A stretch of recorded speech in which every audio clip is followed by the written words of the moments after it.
cette recette il vous faudra 3 cuillères à café de farine, 3 cuillères à café de sucre, 25 centilitres de lait, un sachet de sucre vanillé, un demi-sachet de levure, 50 g de beurre, un fruit, de la poudre d'amande, une garniture, beurre de cacahuète, chocolat, confiture, etc.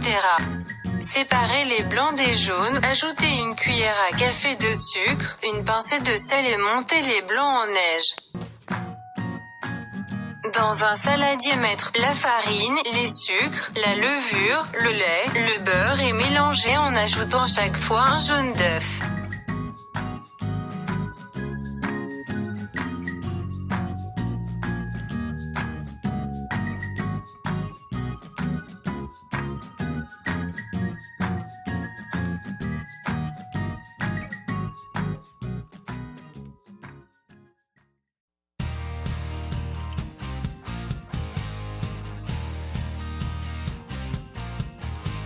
Ajoutez votre garniture à la préparation, et mélangez.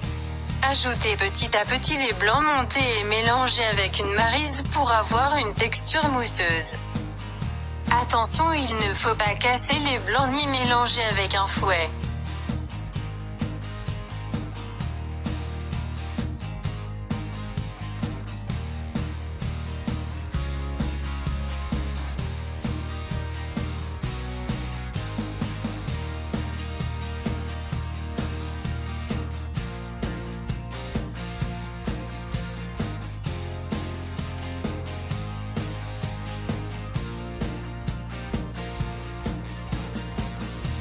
Ajoutez du colorant alimentaire si vous le souhaitez, cette étape n'est pas obligatoire.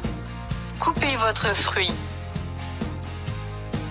Beurrez votre moule. Versez une petite partie de pâte dedans. Ajoutez votre fruit et recouvrez vos fruits du reste de la pâte, puis sur le dessus vous pouvez faire comme moi, en ajoutant des amandes concassées, de la poudre de noix de coco, etc., ce qui vous fait plaisir.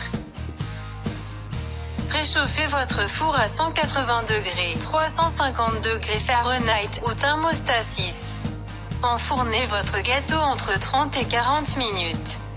Pour vérifier si votre gâteau est cuit, prenez un couteau, plantez-le dans votre gâteau et si en ressortant le couteau il y a de la pâte sur la lame, cela veut dire qu'il n'est pas cuit, tandis que si la lame est sèche et n'a pas de pâte, le gâteau est cuit. Dites-moi dans les commentaires si vous pensez comme moi, mais je trouve que l'abricot se marie extrêmement bien avec ce gâteau. Bon appétit! Merci d'avoir regardé ma vidéo.